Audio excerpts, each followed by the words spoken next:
the Unicorns that are going to prioritize taking that early game champion off the board. Yeah, Zach follows through, so really no surprises on that end.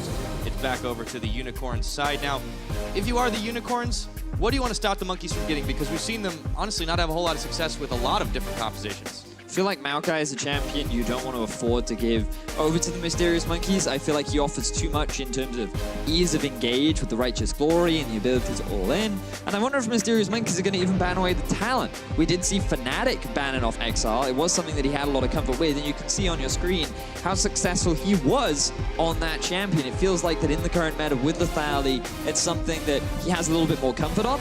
But after seeing Kane yesterday, maybe he's experimented with a few new things. I didn't want to say it, I didn't want to put it out there because I just wanted us to be excited and surprised if it shows up, but I heard Deficio talking about some more lethality champions. We talked about how it functions a little bit like a Talon. It definitely seems right in the Exileh wheelhouse, but we are several ticks away from that possibly happening. You've got to remember as well that when Exileh joined the LCS, he was kind of an OG assassin style player. He was bringing out the LeBlanc, he was bringing out the Yasuo, and it didn't work out as well, but it's definitely a style that he likes, and it's something that if he gets the opportunity to, I'm sure he'll grasp at that.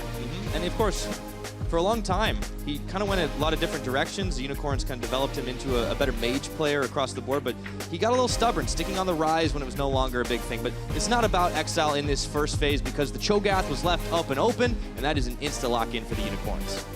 Now, we have seen both Xerxe and Xerxe play the Cho'Gath. I feel like that if you're the Mysterious Monkeys, you need to get yourself a Maokai early on. You could even get yourself something like an early Rakan or maybe Xayah. Get Yuki and Dreams a powerful bottom lane. Largely because last week they didn't have the best of performances. They were dying a lot in the 2 versus 2 up against the Mysterious Monkeys, and I want to see them step up, especially with so many power supports already banned away. All right, so now that they've got those pieces to the puzzle, what do the Unicorns would love looking to answer with? We know that Samux does like to play the Xayah himself. Do they want to take it away here? Ooh, I mean, they could. I think that Tahm Kench will definitely be a high priority pick, largely because of how well he does against the Rakan. They could even go for the Kennen.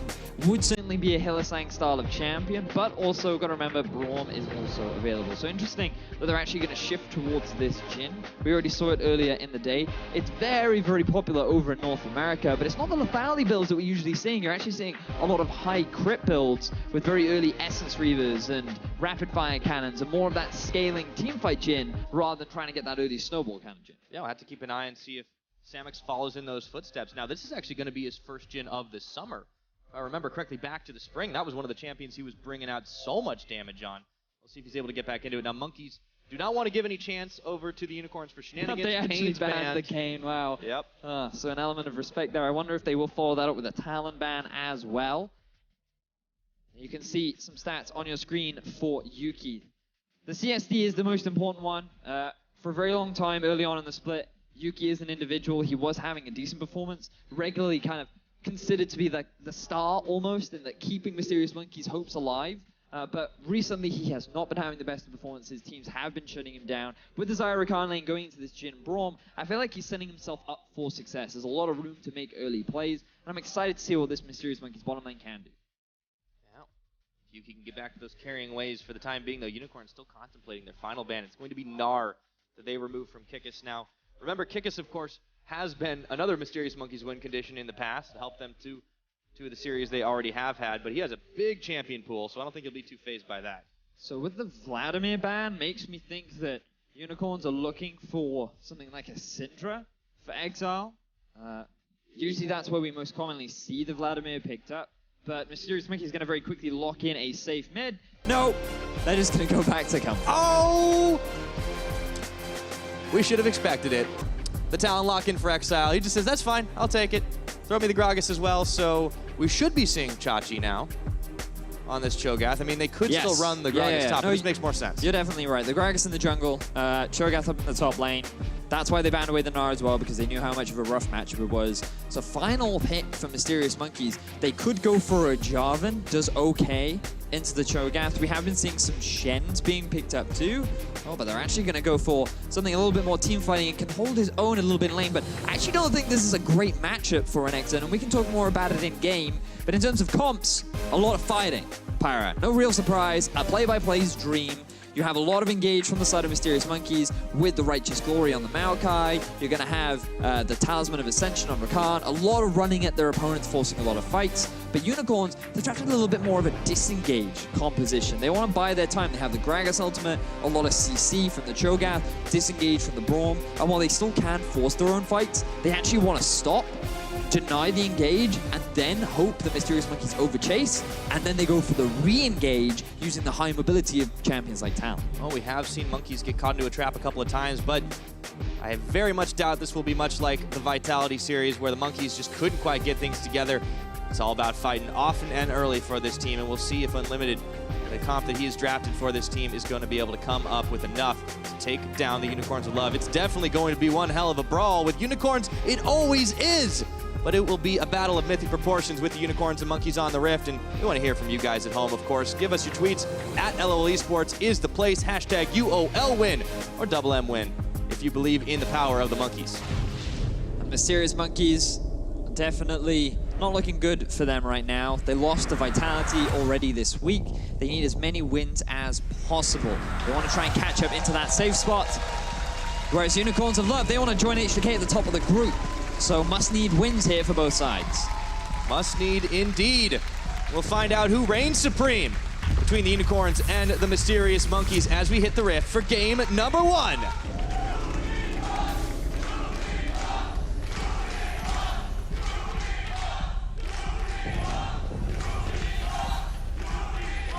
Well, I think I know where the fan vote is going to go, Vedius. With the Unicorns and the Love Hurts crew, it usually is very one-sided. Typically. Saw someone there with the body pillow, and I'm pretty sure I stole that earlier, so I don't know how they got their hands on it. Apparently it's been passed around, Vedius. It does seem that way. All right, Unicorn's going for the 5-man invade, finding out Amazing, throws the sapling, forced the flash early on. That's not how you want to begin a game. A lot of respect being shown from Amazing. Realizes, you know what, if that Braum Q hits me, I could die. So instead, I'm just going to flash away. I refuse to be chopped down this early on into the game. His bark was clearly worse than his bite. Oh, very at level good. 1. Very good, Pyro. I'm glad you like that. I've been working on my old witticisms, Vedius. But let's talk about the early game, right? Because from the side of Mysterious Monkeys, there's not a huge around it. Okay, they actually have a few options, because you have a Renekton, and you also have a lot of playmaking potential down in the bottom lane. The problem is, typically in this Cho'Gath versus Renekton matchup, what you'll see is the Cho'Gath, he'll take a lot of points in his E, he'll look to just push and push and push and push. And the thing about Renekton is he wants to be super aggressive in laning phase. He wants to be in your face, he wants to be trading, and normally Renekton wins because when he goes in, he stuns you, hits you with a Q, he dashes back out, and he's fine, he's safe. He's gonna win out on that trade. But Cho'Gath gets a lot of sustain from his passive. He has a lot of wave clear, and every time that Renekton jumps in, the ability of the Cho'Gath to chase is actually very strong. So Cho'Gath is one of those few champions that can actually go very even, or at the very least hold their own against a Renekton, which means that some early gank assistance from Amazing would be very valuable to get this Renekton snowballing in the early game. I was about to go in on that because it seemed like the Monkeys' game plan for a long time had been trying to snowball off Kikis, and this is a team composition that can fight very well, but do they still want to put their attention up there, up top early on? I guess we have to track Amazing and find out. Yeah, and Amazing's early gank pressure will be very important, but we've also got to look at Xerxe, because when we talk about these early junglers, he is an individual that has not had the strongest of performances. All eyes for a very long time have been on Exileh, but when you look at Xerxe, his goal difference at 15 is often negative. His contribution during the early game is not that strong. And when they played up against Fnatic, he was a big part as to why they ended up losing that series. Trying to be over-aggressive, trying to make all these extremely over-eager plays that ended up in disaster and resulted in Fnatic taking that overall series. So I have big question marks around Xerxe and what his goals are in the early game, and whether or not he wants to try and focus back to a more conventional style, which is scaling towards those late game team fights. Yeah, we certainly have to watch him, and those numbers definitely didn't look like the kind that netted him that Rookie of the Split award in the last split. Of course, his entry into the LCS was certainly an impactful one, coming from the Turkish Champions League and helping lead his team to victory there, but he's clearly been falling off as of late. One thing we definitely want to check in on, though, this game is going to be the mid lane, of course, because Exileh, he locks this into the Orianna. It's a fairly safe pick for CozQ, especially by his standards. But Exileh, Did he just dab? Yeah, he did. He's got style, man. Oh, I never knew that he He dabbed. just locks Talon in. Very old school. He should really update to a fidget spinner or something. Anyway, talking a little bit. Have you been on the internet too much lately? Maybe. So, we want to see early ganks up top lane. Amazing. Level 3. Now, it poised and ready to try and shut down Chachi. All right, okay, they get the stun off, and in goes the Twisted Advance. Kikis is going to dice his way out. Sapling's on a little bit late. Do they have the damage to follow through? Chachi's still got a flash. He's not going to need it either. He gets out alive. Wow, really good two-man knock up there from Chachi. Completely dissuades Amazing and Kikis from the continued followed up, but slight pressure advantage going in favor of Kikis. This will get the teleport out from Chachi too. So now, Mysterious Monkeys, they have this TP advantage. Level 6, they may look to try and make a play happen. Amazing, he's still hanging around them. Hey, he hadn't actually gone back yet. Chachi was quick on the teleport finger. He is getting pushed in for the time being, but this is what's going to happen with that Renekton. As you explained, it's maybe not a great matchup because of the sustain, but Renekton's still able to push, and he has that farm advantage. But there's always a timer. And as you know, the late game Cho'Gath is going to be pretty deadly. So if Unicorns get a longer game, this could be a good one for him. The thing you always have to remember about the Unicorns is they are still that team that they usually have a slow early game. Pretty casual, pretty relaxed, and then around the 20-minute mark is where they really kick the action off. But I'm keeping my eyes once again on the bottom lane. I feel like both those guys are looking for a bit of trading early on. Yeah. Well, Yuki and Dreams, you know, they drafted the Xayah Rakan early on. It's clearly comfortable for them. You pointed out that Yuki had been a point of success for the Mysterious Monkeys when he was able to kind of just unload damage in fights. You can see that Amazing, even though he's down here clearing camps, he's emphasized being able to get places quick with the Moby boots early on. So he could be making a move down there soon too. Good spot there, Pyra. Typically, when you go for early Moby boots, that does say, I want to gank a lot. It gives you a lot of mobility throughout your jungle, gives you a lot of freedom, and it's really good if you could shut down this talent in the early game. We haven't talked much about it, largely because Fisher and I talked a huge amount about it in the last series, but typically what you want from a talent is an early snowball. Lethality is all about the name of the game. The thing about Lethality is it's great when the targets have low amount of armor, because it's flat armor penetration. Once they start stacking it up, it gets a little bit difficult as we see a bit more trading in the bottom lane. Grand entrance and a battle dance out of Dreams. They do trade well. Samux is the one who takes a bit of damage. Hylissang stepping in front to help him heal up there. That last shot on this Jhin. Samux is still staying relatively healthy, and he's actually been able to out-farm his opposite number for the most part. Sitting on those boots start, too. That's something we didn't really talk about either. He's emphasized mobility himself. Yeah. Largely to just get that additional bit of sustain. It helps with your trading pattern, too. We have seen some Doran's Ring starts from some Jhins over in North America to help with the bouncing grenades because of its great ability power ratio. Outside of laning phase, it's not that valuable, but that's not what we're seeing today. Likely he's going to rush some early Moby boots, but right now he's getting engaged once again. Yeah, but Hylissang is there to get the block on. So Dreams and Yuki continuing to try and trade it out. It's even on the farm game. Down towards the bottom, we've yet to see the junglers make an appearance. But we're only 6.5 minutes in. No need to rush this one. Yep, no need to rush indeed. I'd love to see Amazing try and make a repeat appearance up top as the ulti gets used. Kikis, he's got the dominance on. He is the big animal right now. Chachi's thrown down the Rupture just to make sure he doesn't get followed through too deep onto. Still both flashes for both top laners with the teleports both down as well. But Amazing, he's busy clearing out the wave. Okay, the wards, I should say. So I just want to take this opportunity very quickly. We've got to look at the builds, because I want to look at CozQ and see he's gone for a Blasting Wand along with an Amp Tone. Now in my head, this is kind of like he's edging towards a Rylai's. Now this is a bit of a gamble, because the thing about Talon is he snowballs really well, and once he's got a few levels under his belt with some early lethality, oh, he hits hard. So solo queue players at home, I highly recommend rushing some armor. Either go for the armor boots or just get a very early Seeker's Arm Guard. Really good tool for mitigating that early laning power that Talon can have once he gets a few levels under his belt. But by going for the Rylai's, if that is the build path that he decides to go for, it will definitely give him a lot of health and a little bit more utility to prevent Exileh from having that level of burst. That was not the most effective Ignite, Hylissang. He stopped their backs. He did stop their backs. This will allow Samux to get back to lane sooner. They will be able to get onto the tower faster. This is a big tempo advantage play that UOL is trying to make right now. Yeah, Dreams, he's going to be body blocking here just to make sure Hylissang can't interrupt Yuki any further, but he takes a lot of damage for it. And in the end, here we go. So Samux will be making it back to lane. He's got himself a shiny new set of shoes with those boots, as well as the BF sword. So this should definitely help him out, try and get an edge over Yuki. But Yuki's also got a BF, so that's at least matched on damage for now. He will get back to lane a little bit later, so this will continue the early advantage that Samux has been able to build up for himself. The Great thing about Jhin is usually early on in laning phase, he's still pretty strong. But now you're starting to see this trait actually go in the favor of Cho'Gath, getting a lot of early armor to deal with the Renekton. Now Exileh. Shockwave pulls in Exileh. He's going to instantly top his ult on and look over to CozQ. Parkour's over, but Dreams is there to intercept. Oh, predicts it with the knockup. And is Rakan going to finish it for first blood? I think so. Great roam there from Dreams. Right place, right time. They get the kill down onto Exileh. And that'll be first blood going in favor of Mysterious Monkeys. And this is the kind of proactivity we wanted to see out of the Monkeys against Vitality, but now they're bringing it up against the Unicorns. I want to see how this continues here. 9 minutes in the game. They're making moves. Xerxe and Chachi are up top. They get a bop on to the Croc. Chachi's moving out, barrels on, and that's it.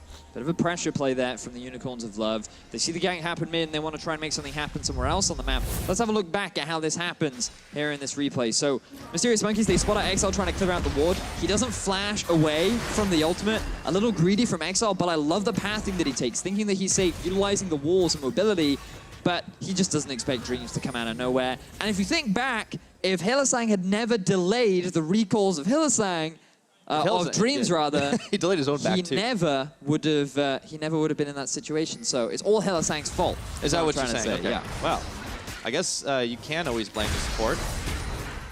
But let's go back to these mid laners, right? We got to talk about it because now Exileh is behind. It's a really big deal for Talon to not be behind in the early matchup, and the fact that CozQ has been able to get what looks like to be an early Rod of Ages into this matchup, very similar to what we saw from Caps when he played up against Talon, will be very advantageous for him. But let's just talk a little bit more about the mid laners as well, because sure, I wanted to see a little bit more from Xerxe. I questioned what kind of Xerxe was going to set up in the day. Would he be early game focus or would he be team fight? But Exileh has received a lot of flack, and so has CozQ. And that's because these two statistically are the worst performing mid laners in our league. You can see 10th, 8th, sitting very low down on the ladder of other mid laners. A lot of their deficits come from early laning phase, but also just their ability to get kills and how regularly they die in the game. I feel like that honestly reflects worse on Exileh, right? Because he's the one with the more tenure in the European LCS. CozQ came in after a long time in Challenger, but didn't get the same level of experience. Maybe that'll change. Here we go. They go in all on top of Exileh. Insta-flash away. The Thorns are out, but Exileh is already back under tower. Monkeys tried for the collapse, but couldn't find it. Coordination was a little bit off there. 2 flashes used from the Mysterious Monkeys, but really good setup there from, or really good escape rather, from Exileh. And they want to try and shut him down, try and prevent this Talon from getting into that snowball state. And Mysterious Monkeys being extremely proactive in doing that so far.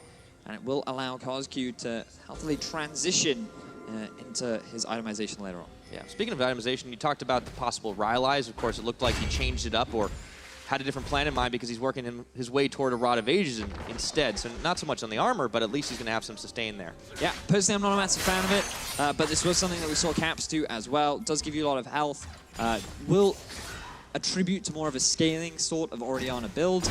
But I think the big thing is that you lose the cooldown reduction that you typically get from the Morello Momocon, which is extremely important on a champion like Orianna because she is so teamfight centric that being able to spam those skills as often as you can, give shields, move your ball around is super, super important. So I wonder if he will build towards the Morellos a little bit later on, but he needs to get that Zhonya's completed ASAP to mitigate a lot of the burst power that Talon does have. Especially considering the Dustblade of Drakthar has been completed on Exileh's side, and well, we could start seeing things shift in their favor. For the time being, the Monkeys are the ones that do control this gold lead. It's been an extended laning phase because nobody's made a big swap or a big push. Yep.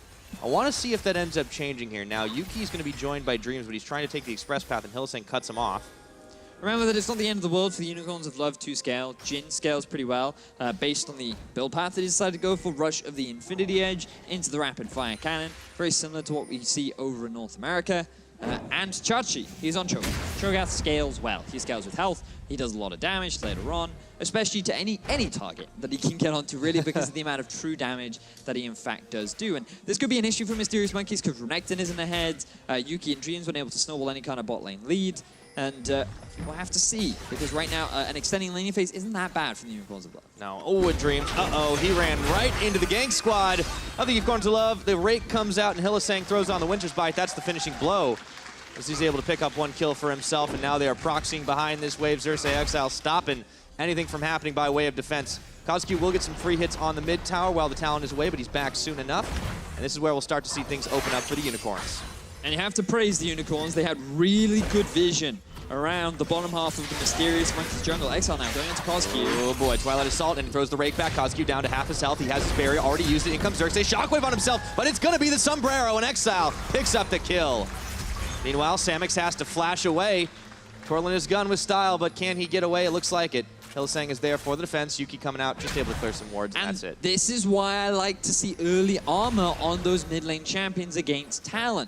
He has a lot of burst, especially once he completes that Duskblade. He doesn't need, I mean, he scales extremely well with items, but those levels contribute so much in terms of the base damage that he gets as well. When you have no armor, you just get popped off. And you can see he's not even level 11 yet. He doesn't have the second point in his ulti, but the bleed is what people really underestimate in terms of the amount of damage output. When you combine that with the slow that he gets on the Rake, on the Duskblade, Ignite 2, and when you're in melee range, you get a massive crit on your Q. So much damage available, and you don't have any armor to support it. Exileh, he wants to get this ball rolling downhill. Really got the cooldown off the passive on Duskblade. See if he wants to go down bot, but nobody's taken, so it means Hylissang and Samux are going to be able to free hit this one away, and that should be first brick for the Unicorns, opening up this gold game for them. If they can turn this into a dragon as well, they could really be well on their way to some big plays. Now Kikis moves in onto Vizicsacsi, back up top-wise. Chachi, though, he's been able to survive this laning phase. He has a gold lead built up for himself, and now Exileh, he's stuck under tower with Twilight Assault. He has to make his escape. That's going to open up the chance for the Mysterious Monkeys to get themselves a tower, so they're back in the gold game as well. Like the move from Mysterious Monkeys. They realize that their bottom lane tower has gone. They cannot defend it after losing Dreams and all the vision that they lost.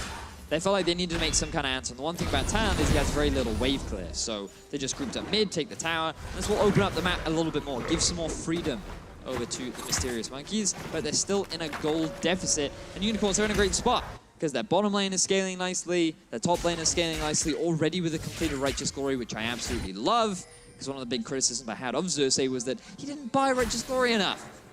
So his top laners decided to do it instead. And Exileh's off to a great start, given that he's 1-1-1, and he's already got a buttload of lethality.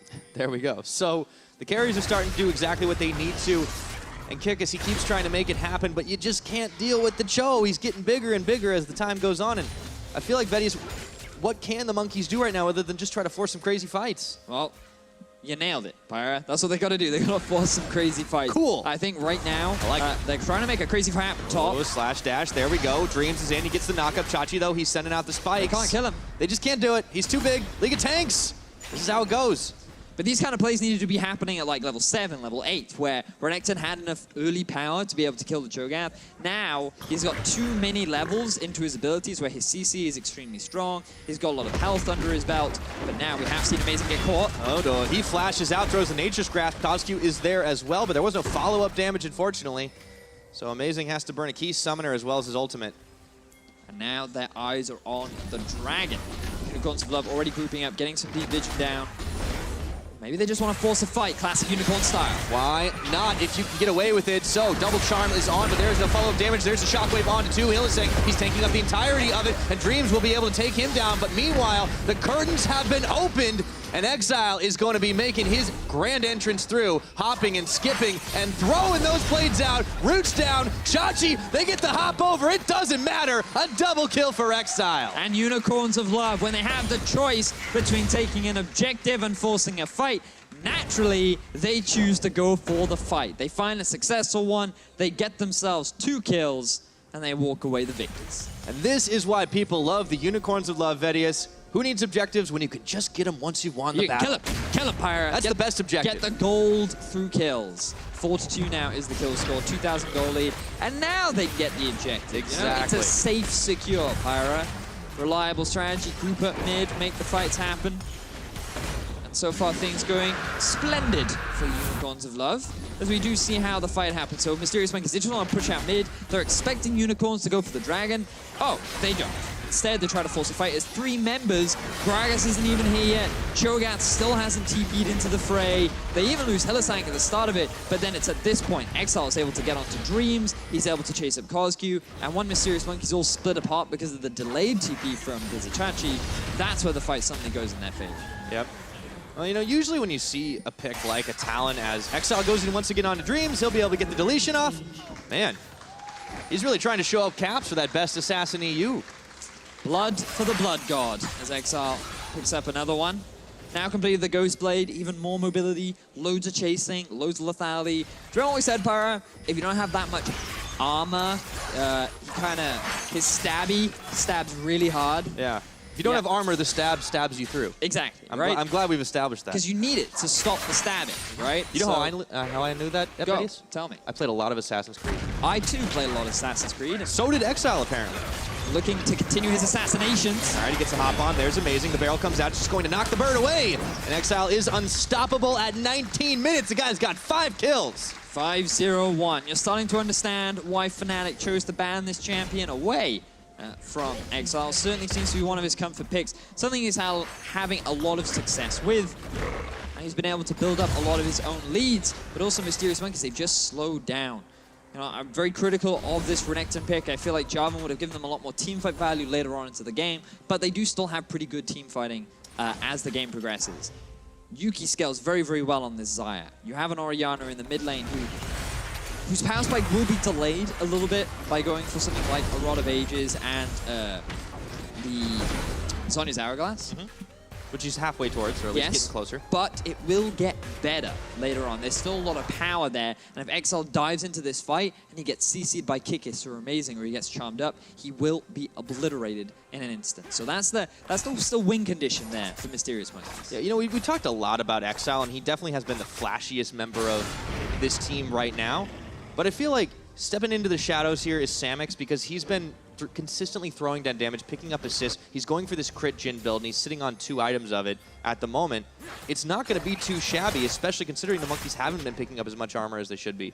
Yeah, you're quite right. Samuel Fernandez, someone that, if you ever speak Don't forget the fort. Yeah, if you ever speak to Roman, he's very passionate about his AD carry. And you're quite right. Often we don't talk about him, but that's because he's not really the guy that makes all the plays. He's not super flashy, as you correctly identified, and he doesn't need to, because you have Exileh for that. He's more of the cleanup AD carry. He's that consistent guy that will deal the damage, and it is very impressive how he has developed so much as an AD carry. Whereas for Mysterious Monkeys so far, we're still seeing Yuki suffer a little bit. He fell behind very heavily once again in lane. Not quite that staple performer that we normally see. As the UOL squad once again group up in the middle lane and consider looking for another fight. Well, I think that is always a safe prediction. Unicorns looking to fight it up the middle. And they said on the analyst desk that it may lose them their competitive edge because everybody's drafting these ARAM compositions. Well, the Unicorns, they did it without even appearing to do it, as Xerxe runs into 3 here. That's unfortunate for him. A little bit bad positioning. However, even with the big barrel and the flash out, he may still not get out of this one. Mysterious Monkeys, they do not want to quit on this, but how much are they willing to invest? That's quite a lot, it would appear. Even Yuki and CozQ were coming to the rescue, and now they will finally get that kill. But meanwhile, Exileh splitting up top. It took them so long to get the kill onto Xerxe because their only real damage was Kikis. Yeah, you had a lot of CC, but if there's not enough follow-up, then it won't result in anything.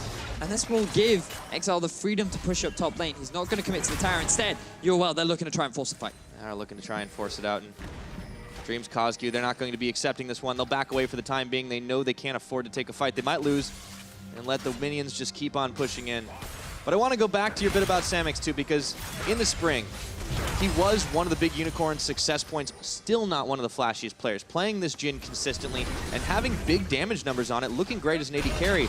And honestly, it's all the more impressive considering, you know, you got to go back some years ago and remember that this guy was a top laner in the original iteration of the LCS for Giants. I mean, he's been around, but he role swapped. He was never considered to be one of these incredible top carries, but he has been slowly building a reputation. And I'm going to stroke my ego a little bit here, Pyra, because I did say last split that I believed Samux to be one of the best performing AD carries. I gave him one of my MVP votes. I got a lot of hate for it, but I'm glad that he's stepping up to the occasion now as UOL find the fight. Let's see if he can do it. The Florist starts things off, and now the tower is on the menu. The Shockwave, it's not going to pull anyone in. The barrel knocks them all back, and in comes Kikis around the side, but he's stymied here as he tries to get a stun off onto Hylissang. He does it with Chachi with a Feral Scream around and a Blade Storm, or a Feather Storm, I should say, as CozQ is going to get 1 kill. Yuki was looking for another, but he's forced to burn both Flash and Heal. The roots are on, and the Unicorns are scattered to the winds without their support. It looks like the Mysterious Monkeys might be able to find a fight. No AD carry, though. Yuki, he was zoned out of this one, and now the tables are turning once again. A 2-man rupture. In comes Xerxe, turning things around. Yuki's already back to base. And there is the curtain call. 1 shot, 2 shot, 3 shots on the tree. The 4th, he's just out of range, but the rupture still hits, and they want to keep chasing. The spikes do it. Shotzi with a kill. But it's only a 1-for-1, Pyra, after that incredibly exciting 1-for-1. extended fight. Mysterious Monkeys equalize the kill score, and as long as they can defend this tower, this is fine for them. They don't lose anything major. But UOL, they have this tendency to take these risky plays. Samux has no mana. They're going to try and force the Baron. It's 24 minutes on the clock right now. Amazing is down for another 15 seconds. Kikis has his teleport. It would have to be a fight because there is no smite. Let's see what the Monkeys can do. CozQ, he doesn't have his shockwave up. They need to buy some time, but the Unicorns are looking to fire down this. Instead, they turn their attention over to the fight. This is exactly what the Monkeys want, but they have to survive. No, the smite goes down. And now Unicorns, they wanted to turn it, but the Monkeys knew when to quit. And Kikis, he didn't TP into the fight. There was no smite available for Mysterious Monkeys. And in the end, they make the play work. But let's go back to how this all started. This was a risky play, trying to go for the dive rather than just commit to the tower. And it's difficult to siege when you have a Jhin and a Talon. But I feel like at this point, UOL, they just need to be a little bit more patient. Instead, they're trying to make it happen. Number of members get out with their lives, but then they split up, and that's where Mysterious Monkeys collapse. They use a lot of flashes, they use a lot of their engage tools, and they even lock up Samux, but they cannot get the follow-up because of how tanky and how much utility Cho'Gath does provide. At this point, Mysterious Monkeys, they need to disengage. We don't have time because we're back in the action. Yeah, back to live right now with the Baron. Unicorns looking to push on tier 2 in the mid. Doesn't mean too much, though. Mysterious Monkeys have been able to push them back, but that gold deficit, it's not getting any smaller right now. 5,000 plus in favor of the Unicorns of Love. And Exileh, he's back to his split-pushing ways. There's now the best of wave clear, but he's able to rake through the rest of the minions. Gonna need Yuki and Kikis and Amazing here to just stop it. Meanwhile, the Unicorns fancy the fight. Hylissang jumps on in, throws a Winter's Bite. That's the end of it. They're just trying to run Mysterious Monkeys around this map. And man, that Cho'Gath is getting bigger and bigger by the minute. Well, those stacks just keep on stacking. He's building himself a mighty house. And at this rate, he will become an unstoppable fort that will somehow steamroll through the rest of Mysterious Monkeys. That was very prosy, Vedius. Yep. Yeah. Would you say he's a brick house? As long as it's got wheels, that's all that matters. And tiny arms in very classic dinosaur fashion. Well, he's very mighty, that's for sure. 2 Righteous Glories, by the way, I should say. Xerxe has as well. So they are going to be running at Mysterious Monkeys very quickly. Feeling very righteous they are this fine day. Will it be glorious? That's the question. That's the real question. 3 men on this dragon, so that is number 2 for the Mountains. It's been easy for Unicorns to take both of them this game. That means they can wreck through those towers even faster. It's looking really grim for Monkeys in game number 1. They want to try and turn this one around. That window is pretty shut. Maybe cracked just a little bit. I don't know what they'd have to do to keep it open, though. Well, Mysterious Monkeys, the one thing you can always rely on for the Unicorns of Love is they will fight you. And while they aren't certainly good at fights, there is still the potential to turn a fight around in your favor. They just have to find that right one. If they can get onto Samux, maybe shut down Exileh early on, they can swing things into their advantage, but a lot of poke now coming out from Samux as UOL continue to rotate between mid and bot. Okay, they're looking for CozQ. Curtain calls open, Shadow Assault, and oh, they just combo on top. He goes gold in the last shot. He's going to miss, but the barrel is not an Exile. Turns it right around, and a Shockwave pulls him back in time. He's rooted down. And let's see if they can take down Exileh. In comes Dreams, but CozQ has already fallen. They turn everything to him to get a shutdown. Mid laners traded. However, the Unicorns, they might be the ones who are caught out here. Samux is forced to flash away. No curtain call available to turn him. And now it looks like Chachi's going to get an nom onto Kikis. And Xerxe leading the charge. Amazing Dreams. Yuki all silence. All back to the safety or not of their turret. And Cho'Gath eats the Monkeys. Amazing is the last man standing here, and I think I've seen this horror movie before, Vedius. A double kill over to Samux. Unicorns of Love demolish the Mysterious Monkeys. They have the Baron buff. They have a minion wave behind them, and they may very well look to end the game right now. Easy peasy would be the way it goes, but instead they're going to respect those cooldowns. Everyone's coming back up, and they will settle for taking the fight and the inhibitor. And here is that again from the beginning. This play itself is absolutely fine, right? What they want to do is force CozQ back, maybe even get a kill. The setup is good.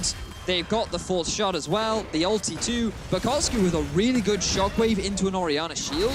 Things look so good. He's almost able to defend himself, but he ends up dropping. So now you trade mid laner for mid laner. And keep your eyes on Kikis as well. Watch how he flashes onto Samux.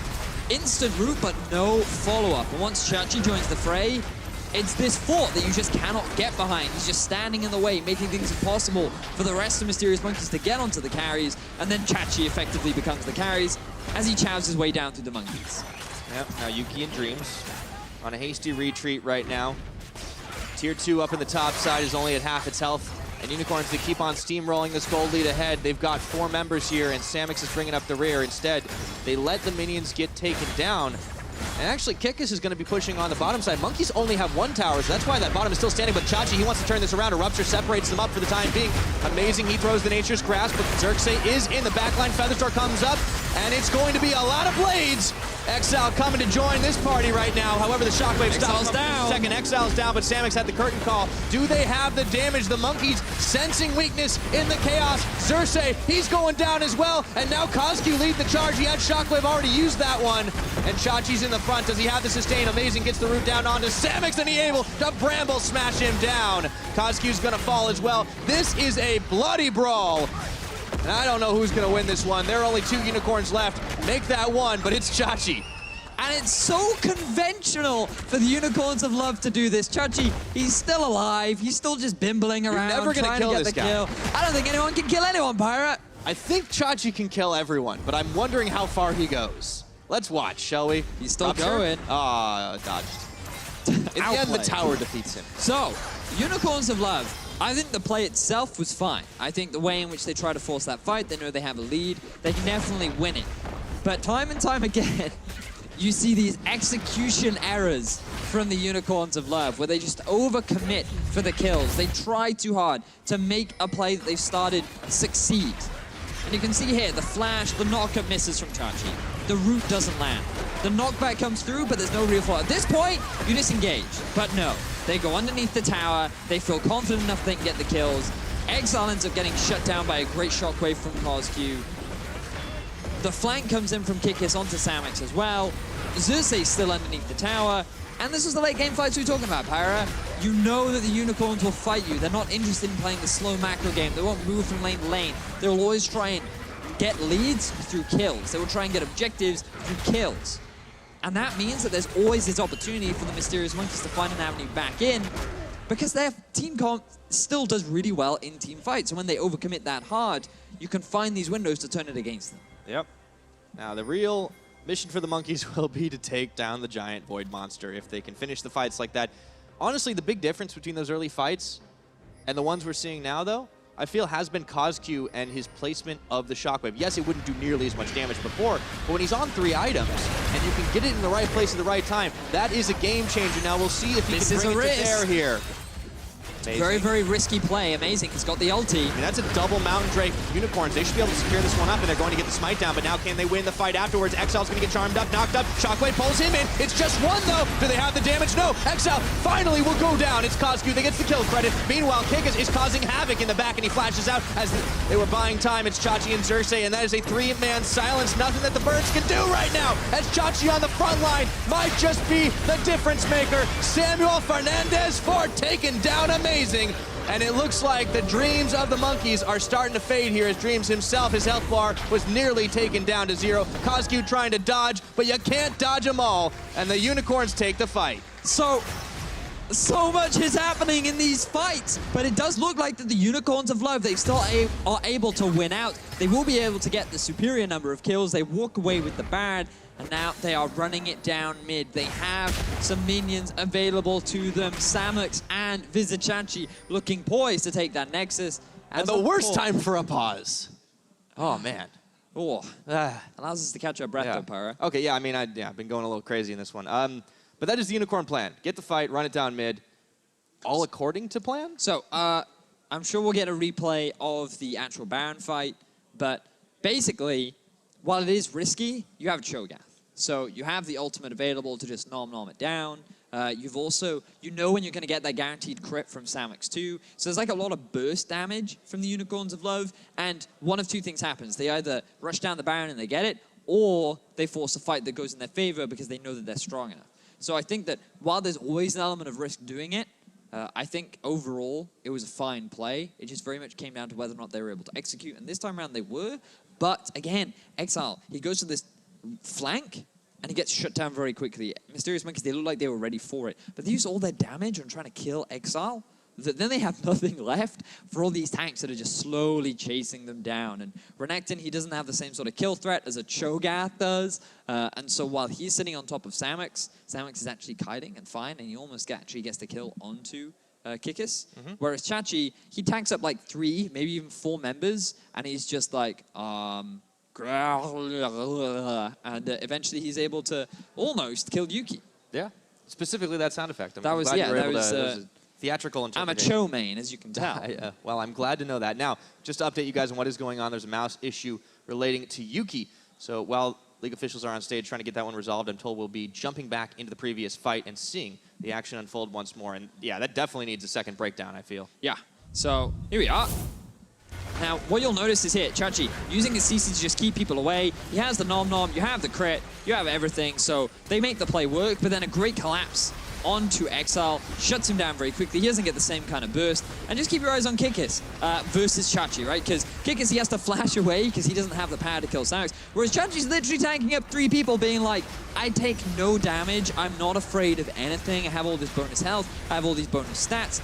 And I'm just buying time for my backline to eventually kill whoever's in their way, and then I will eventually win the fight. So you're just seeing the difference in late game teamfight power between a Renekton and the Cho'Gath. And this is why I just come back and I criticize the Renekton pick. I wonder if it was best. I feel like that he picked it full lane, and even then, he wasn't really able to do very much with it during the laning phase. Yeah, perhaps the Monkeys needed to go something a little more scale-centric. I mean, the build in the Orianna was that way.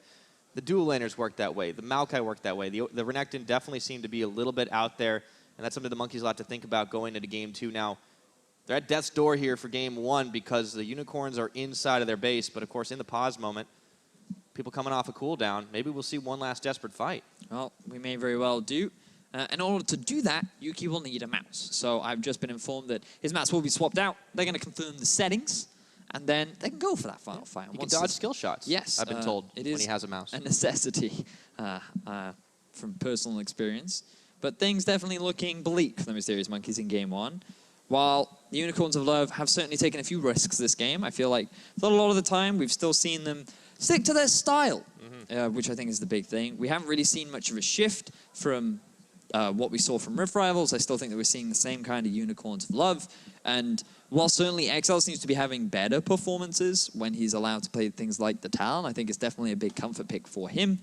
You just have to wonder, right, is it concerning that Unicorns of Love haven't really changed anything about their style, or is it fine, right? Or are they just getting better at perfecting? Because I feel like they are playing a lot of these fights very well. But still, is this something that can be punished by some of the other stronger teams? Yeah, I think that is a really big question because it's hard to take things away from, a bout with the team that's at the bottom of those standings.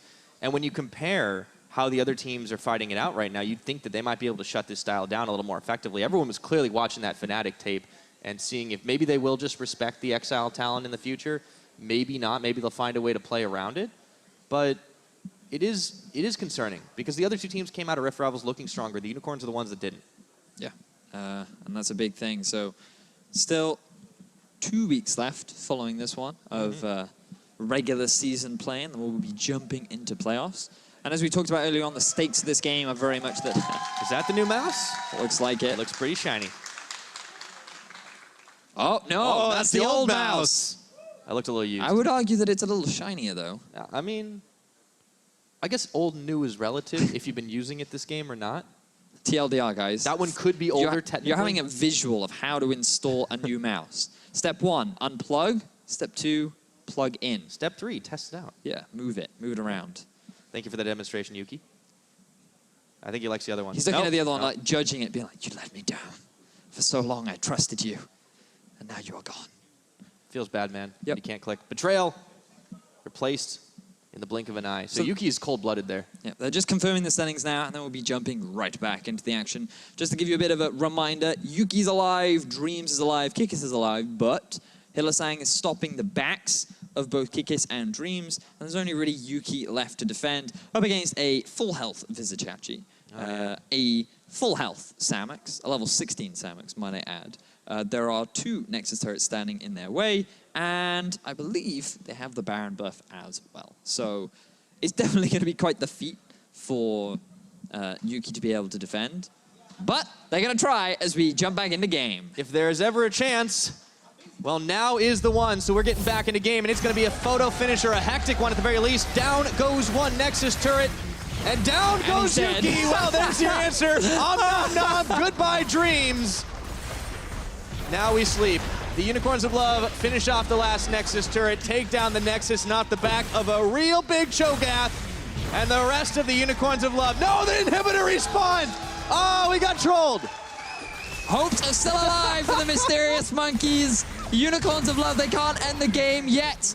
Are they gonna run away? No, they're going for the finish, Pyra. So many false finishes. All right, just hit the Nexus, is all you gotta do, but no, they want to take the fight into CozQ. He goes golden, buys some more time, gets knocked in, buff, the shockwave is not enough, but he does get a kill, and it's not gonna matter. GG, well played. The Unicorns of Love going 1-0 up in the series. Looks like the mouse did not help Yuki in the end. Still ends up getting obliterated by Vizicsacsi. And it will be a Game 1 victory going over to the Unicorns of Love. Classic Unicorn style. They find fights. A few of them looked a little bit risky. Some of them could have gone horribly wrong. Mysterious Monkeys did find a few avenues back into the game, but they could not hold onto the leads. And I feel like a Talon ban is next on the list for Game 2, Pyra. I think that would make a whole lot of sense, Vedius, and the Talon certainly was a big part of it, but lest we forget that Cho'Gath had 12 stacks by the end of it, so he was already capped out on how big he was going to get. Chachi in his hands, there was not enough pressure up top early on to stop him. The Monkeys will have to go back to the drawing board. And it is always the Unicorns when it's just a strange finish for one reason or another. This time there was a pause, there was some weird stuff going on, but come on, it's always the Unicorns. Yep. I don't know why, you but know, they're always going to give you an exciting game, that's for sure. And we did, in fact, get a lot of fights. Overall, 31 kills in that game. In 33 minutes. In 33 minutes. Not quite a kill a minute. This is what I expected, though, from patch 7.14. I thought maybe things were going to settle down and people were going to take the much more conservative route. But no, the Unicorns said, not today. You wanted ARAM, we'll give you ARAM. Yeah, and you can see right now, Unlimited trying to boost the morale of his team. There's still the possibility that they can come back. But for now, Unicorns of Love lead the series. Unicorns of Love, they took down Mysterious Monkeys in Game 1. So let's send it over to Dracos and the boys. Thoughts on their win? I'm Dracos. These are the boys. My thoughts, I love Unicorns of Love and the compositions they build because to me it's like, hey, here's everything that's horrible to play against in solo queue right now. Duskblade, Cho'Gath. No Kayn mid lane. That's true, but that was banned. I mean, to be fair, I don't know if they would have picked it, but I like that Mysterious Monkeys kind of proactively banned it away. I agree with the Kayn ban. I don't like giving Exileh Talon. Not that Talon's like the greatest champion in the game, but it's the one pick right now that he's actually finding a lot of success on. I think you just take that away and you kind of challenge him, you know, again on finding some of these other picks right now. Especially when you then pick Orianna, first pick of second rotation. You basically like give him a matchup that he can play it into, and then UOL, we kind of thought maybe it was going to be the Cho'Gath jungle, maybe with a Rumble in the top lane, but they flexed it up. They've got magic damage top lane, which compensates for the AD mid laner, and you can see how Exileh has this massive impact in team fights. Yeah, and I like when Unicorns in that second phase, they banned away the Gnar so they could put Cho'Gath top lane, because it actually meant that, in my opinion, Mysterious Monkeys had no answers for Cho'Gath in the early game or in the late game. What we see a lot of teams do against Cho'Gath, especially top lane Cho'Gath, is like you gank him early game, you camp him, you try and shut him down, but it was a Maokai jungle on the side of Mysterious Monkeys, not exactly the best at just completely annihilating lanes, unless you have a lot of damage in that lane already. And then also late game, like, there's no HP damage coming in. It's Orianna, it's the Xayah, so they couldn't really deal with Cho'Gath at any point in the game. And that early game was so influential. The fact that Amazing had to use this flash level 1, like they invade him in the jungle and just one Braum Q makes him flash. Suddenly that top lane gank, they don't get the kill. Chachi just walks away in the early game. And as you said, like if you can't take him out in the early game and your composition doesn't have anything to deal with him in the later game, you are not dealing with that Cho'Gath at all. And I think we have to praise Vizicsacsi. The Cho'Gath was pretty much on point in a lot of these fights, and whether or not you can say that Mysterious Monkeys needed to dodge some of these ruptures, Vizicsacsi definitely hit the vast majority of them in the early to mid game fights, which continuously set up the team for success. And on top of that, the Talon snowballing in the mid lane. This is a good look for Unicorns. Yeah, that is a very good look for them. Was very much the standard Unicorns of Love game where it was just team fighting around the mid lane as often as possible. I think they could have played more to the side lane with the Talon, who was extremely fed with like full lethality. No one was going to stop him. But they opted into pure team fighting, which actually gave Mysterious Monkeys a few ways back in the game. But that's why I think the Cho'Gath just came in and made it almost impossible. And also the fact that Xerxe is so good at taking all the damage he can possibly take, step out at the correct moment, you know, get some HP back either by going back to Fountain and then TPing right back in, or at least letting the next guy kind of go forward from Unicorns. Like, great team fighting from him. Xerxe's opposite number, Kikis in the top lane for Mysterious Monkeys. You mentioned some of the windows from the team fights. Kikis made a couple, flashing onto Samux in 2 fights back-to-back in the late game, taking him out, and that reduced some of the damage. But you saw the impact of this infinitely scaling Cho'Gath doing max % health damage with the E just walking through fights 1 versus 3, and Mysterious Monkeys are running away. And that really is the danger, is despite the fact that Kikis is making these individual plays, it's not enough for Mysterious Monkeys as a whole. Too far down, I feel like, simply because the Talon got so many early kills as well, that's kind of the crazy thing, because like Mysterious Monkeys are in a lot of trouble when they can't shut down Cho'Gath and they can't shut down Talon. Both of them kind of snowball out of control. Yeah, and Unicorns can win team fights. Exactly, and when we look at this mid-game team fight that we're going to bring up, it's not like this was, the greatest call of all time for Unicorns to love, but they did know that they had that massive lead. They knew that they could punish just about anybody, and they do put it to good effect. Yeah, this they go into CozQ, didn't quite get the Zhonya's off immediately, but buys enough time for him to survive through. And look, Exileh has dove behind the tower. This is the 2nd or 3rd time that Unicorns would do this type of play within the game. And watch for Kikis. Vedius highlighted how he gets onto Samux, and this was the first time really where Samux is now on the back line, trying to just run as far away from the fight. But Xerxe, so strong. Look at how tanky he is. This health after he pops that Gargoyle Stone Plate, the ruptures connecting every single time. He's in no threat.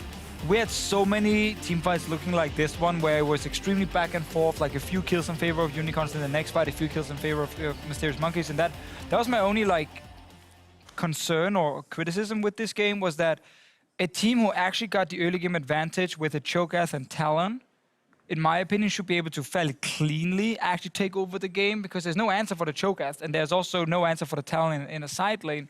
But instead, it became just team fight.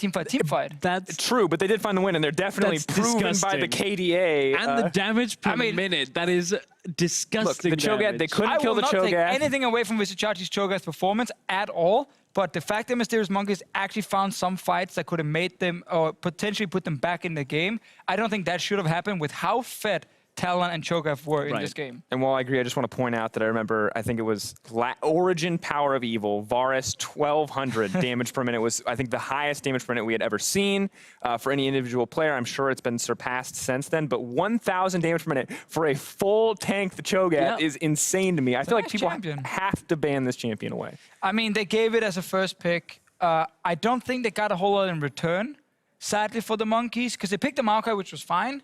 But then they picked Rakan, and Braum was there as a counter pick for Hylissang. So it's kind of like they didn't get enough value to give away the Cho'Gath in good faith and say, yes, this was great, we trade him for 2 OPs, because they didn't actually get 2 OPs in return. All right, well, definitely the case. We're going to take a short break, but when we return, the players will return to the Rift for Game 2. Excited to see if Cho'Gath will make a return appearance. Stick around. We'll be back shortly.